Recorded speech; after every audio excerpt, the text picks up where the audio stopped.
Saúde a igreja com a graça e a paz de nosso Senhor e Salvador Jesus Cristo. Alegria ver a nossa irmã Mariângela de volta, o nosso convívio, a nossa irmã Rosinha. Amém. Rosinha que agora virou paulista. Vamos abrir nossa Bíblia na carta de Paulo aos Efésios, capítulo 5. Vamos ler do versículo 11 até o versículo 14. Esse texto foi o texto da meditação da manhã, mas foi uma meditação breve. Agora vamos ver na forma de uma mensagem mais elaborada, um pouco mais detalhada. Efésios capítulo 5, do versículo 11 até o versículo 14. Depois vocês leiam todo o contexto, que vai do versículo 3 até o versículo 21. Interessante que a gente faça essa leitura com mais vagar. Bem? Então diz assim a palavra do Senhor, versículo 11. E não sejais cúmplices nas obras infrutíferas das trevas, antes, porém, reprovai-as. Porque o que eles fazem em oculto, o só referir é vergonha. Mas todas as coisas, quando reprovadas pela luz, se tornam manifestas. Porque tudo que se manifesta é luz.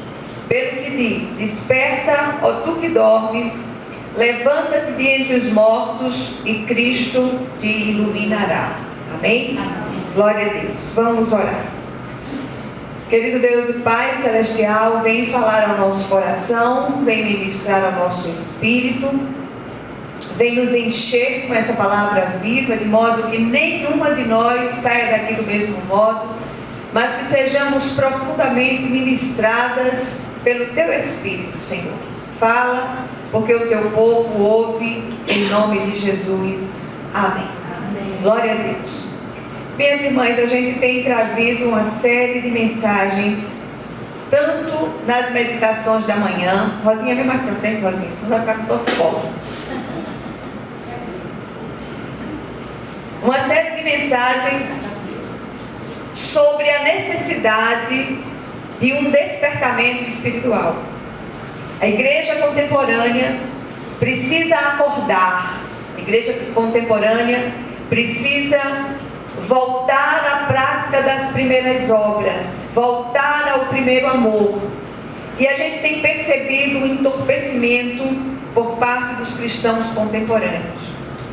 E esse texto nos leva a buscar esse despertamento. Por isso que eu disse, é bom você ler todo o contexto, quando o apóstolo Paulo ele traz uma exortação aos cristãos, não só de Éfeso, mas de todas as igrejas, de todas as épocas. Naquela ocasião ele falava aos cristãos da Ásia Menor, mas a carta é dirigida a todos os cristãos de todas as épocas, e ele chama seus leitores para a necessidade de se livrarem das obras infrutíferas das trevas e se revestirem do fruto da luz.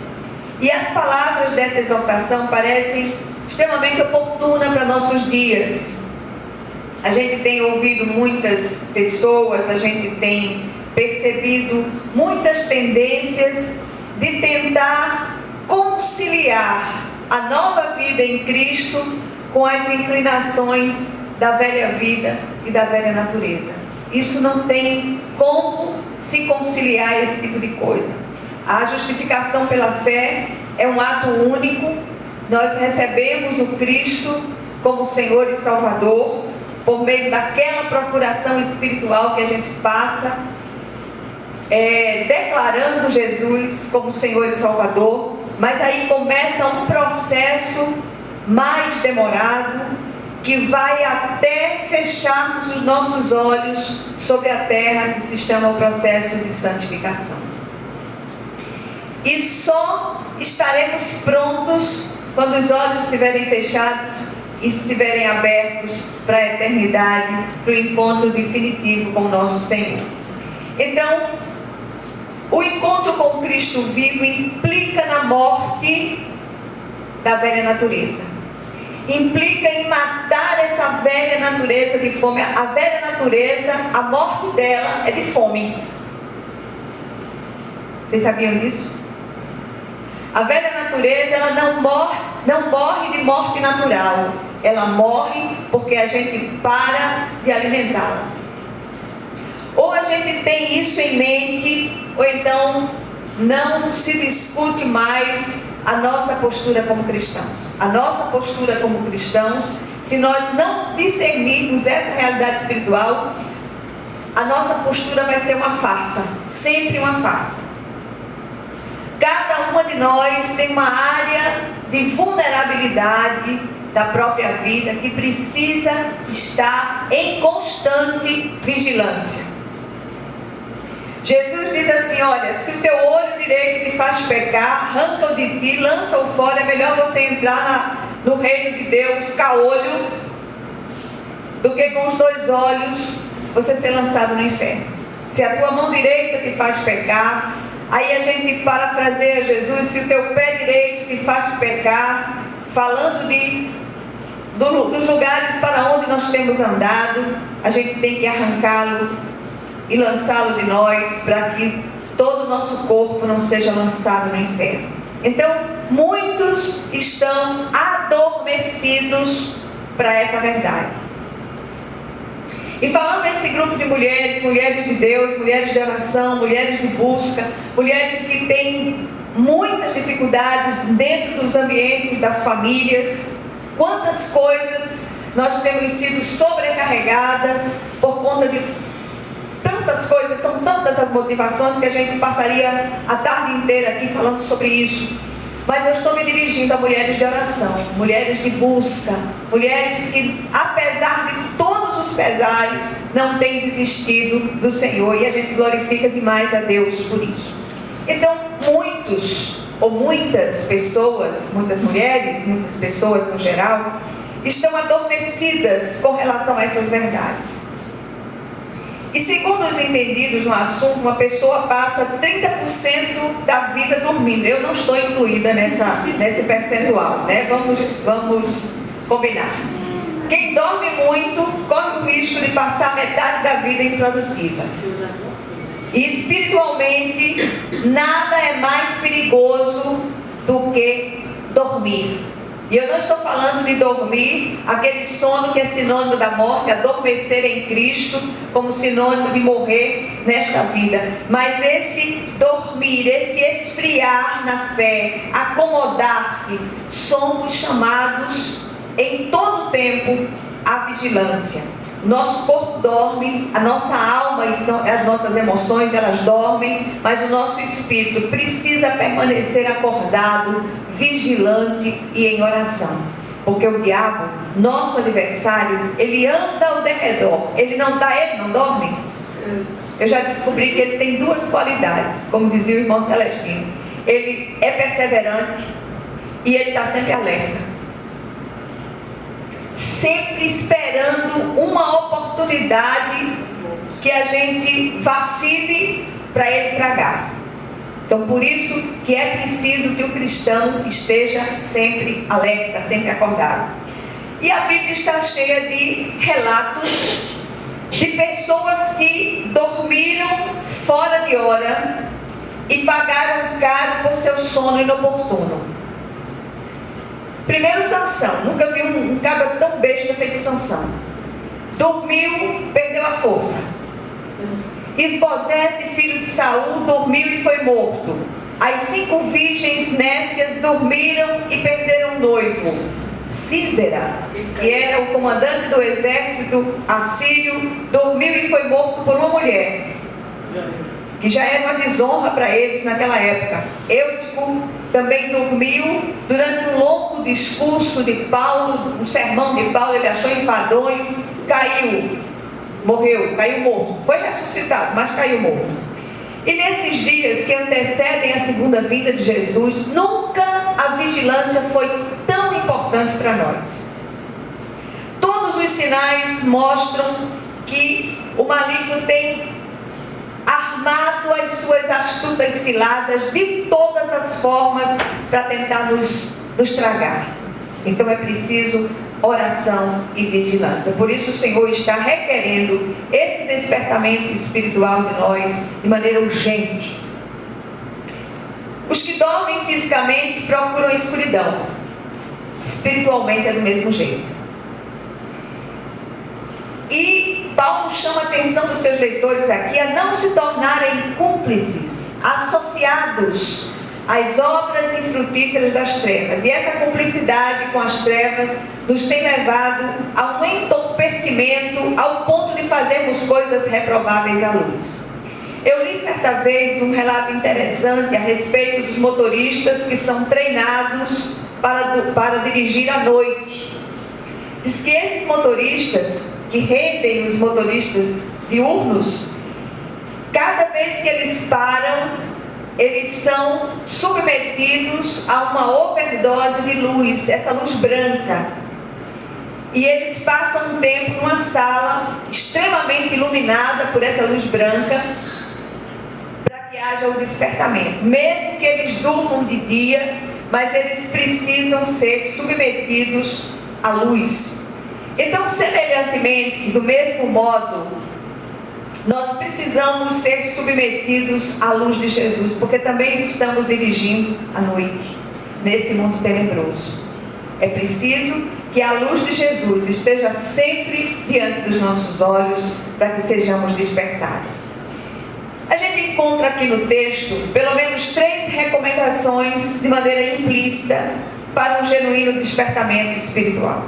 Preste atenção aqui agora. Primeira coisa, mantenha-se em constante vigilância. Quando algumas práticas devocionais na vida de um crente começam a desaparecer, é um sinal de alerta. Algo corre perigo. A vida desse servo corre perigo. Com a falta de reconhecimento do seu estado de miséria, da profunda dependência de Deus, nenhuma de nós está pronta. Todas estamos em processo de crescimento e de santificação espiritual. Se a gente estivesse pronta, nem estava mais aqui. E quando a gente começa a se achar santa demais, pronta demais, isso é um sinal de perigo espiritual que essa vida está correndo. Outra coisa, precisamos reconhecer a nossa profunda dependência de Deus. De repente começa a haver uma ausência de vontade de crescer, negligência com a leitura da palavra, com a oração, ausência de vontade de participar do corpo de Cristo ou se envolver efetivamente na sua obra. Quando isso acontece, tem vazamento no seu depósito espiritual e é preciso ficar alerta no nome de Jesus. Quando a vigilância é negligenciada, é sinal que há uma cumplicidade com alguma área das trevas na nossa vida. E a pergunta que fica para nós é: qual a área das trevas com a qual nós temos nos associado? E eu me incluo nisso, porque também não estou pronta, também estou sendo tratada por Deus e não tem sido fácil para nenhuma de nós. Se você reconhece isso hoje, ou se nós reconhecermos isso hoje, é tempo de arrependimento, de confissão de pecado, de nos lembrar onde nós caímos e voltar à prática das primeiras obras. Está faltando despertamento em nossa vida espiritual. E o Senhor, através do apóstolo Paulo, ele diz: não sejais cúmplices nas obras infrutíferas das trevas. A segunda verdade implícita aqui é: mantenha-se em constante ação. Olha, crente desocupado é um negócio sério. A cabeça começa a ser visitada com tudo quanto é de besteira, com tudo quanto é de bobagem. A gente começa a pensar: crente precisa estar ocupado. Ontem a gente falou no texto da mulher samaritana, falando da necessidade de nós nos tornarmos fontes, deixarmos de ser cisternas e começarmos a exercitar esse jorrar para a vida eterna. Quando Cristo é uma realidade na nossa vida, nós começamos a nos tornar frutíferos, a jorrar como a fonte para a vida eterna. Então, quando a vigilância é negligenciada, consequentemente há um desânimo e o processo de queda se torna progressivo. Um abismo vai chamando sempre um outro abismo. É preciso ação. A hora é de reprovar as obras das trevas e derrubar a fortaleza maligna que tem se instalado na nossa vida. E a ação exigida aqui é a rejeição dessas obras, é a reprovação dessas obras malignas. Cada uma de nós precisa discernir qual é a área da minha vida mais frágil, qual é a área que eu posso ser mais tentada. Então coloque essa área na dependência do Senhor, leva para o altar, amarra a oferta viva ali, porque o perigo da oferta viva é ela pular do altar fora. Então amarra ali no nome de Jesus. Muitos em nosso meio estão mergulhados em um sono profundo, e o Senhor veio hoje para despertar cada um de nós. Acordemos, estamos em guerra, o Senhor nos chama à ação. Amém? Amém. E a terceira verdade é: mantenha-se em constante comunhão com Deus. Olha que há um crescendo aqui. Repara só. Primeiro, mantenha-se em constante vigilância. Mantenha-se em constante ação. Em terceiro lugar, mantenha-se em constante comunhão com Deus. Comunhão com Deus é tudo. Quanto mais nos aproximamos da luz, mais as trevas vão sendo dissipadas. Amém? Então busque a Deus, chore em sua presença, confesse o seu pecado, submeta-se a uma overdose de luz, como fazem aqueles motoristas que dirigem à noite. De certa maneira também, como eu disse antes, estamos dirigindo por uma estrada escura, tenebrosa, que é esse mundo, né? Então precisamos dessa luz do Senhor. Há curvas nessa estrada e dirigir sonolento pode ser trágico para todas nós. Tiago diz: sujeitai-vos portanto a Deus, mas resisti ao diabo e ele fugirá de vós. Chegai-vos a Deus e ele se chegará a vós outros. Purificai as mãos dos pecadores, e vós que sois de ânimo dobre, limpai o coração.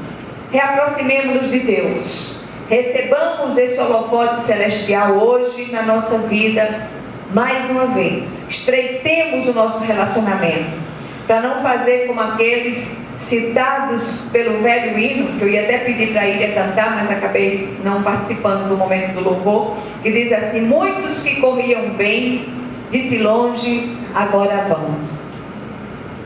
O que nós aprendemos nessa breve meditação? Em primeiro lugar, precisamos restaurar a vigilância. A vinda do Senhor se aproxima e estamos dirigindo sonolentos. É preciso acordar. Segundo lugar, precisamos nos manter ocupados. Ociosidade leva ao sono. Quando a nossa mente está vazia, se torna a oficina do diabo. Se não tem o que fazer, faça uma faxina na casa. Coisa boa é faxina. Olha, a gente descobre coisa, vocês nem sabem. Coisas que a gente pensava que tinha perdido, coisas que a gente achava que não servia mais e serve, não é? Coisas que precisam realmente ser jogadas fora, tanto na casa física quanto na casa espiritual. A gente vai descobrir um bocado de coisa que precisa ser jogada fora e que precisa encontrar outra serventia para elas, no nome de Jesus. Terceiro lugar, precisamos buscar uma intimidade com Deus. Achegue-se a Ele e Ele se chegará a você. Receba uma overdose de luz e você despertará. E renuncie hoje a qualquer cumplicidade com as obras das trevas e reprove essas obras em nome de Jesus. Que toda fortaleza maligna na nossa vida hoje seja derrubada em nome de Jesus Cristo. Deixa eu dizer só uma coisa. As ministrações sobre libertações são interessantes, mas na maioria das situações elas expõem você e são infrutíferas se você não quiser se libertar. Agora, na hora que você diz, eu quero, Senhor, liberta-me, a glória do Senhor desce sobre você como um holofote celestial, e as trevas são dissipadas imediatamente, porque esse não seu para as trevas, ele é retumbante no reino espiritual. E cada vez que nós abrimos essa palavra com responsabilidade diante do Senhor, nós passamos por uma libertação. Amém? Glória a Deus. Vamos orar umas pelas outras.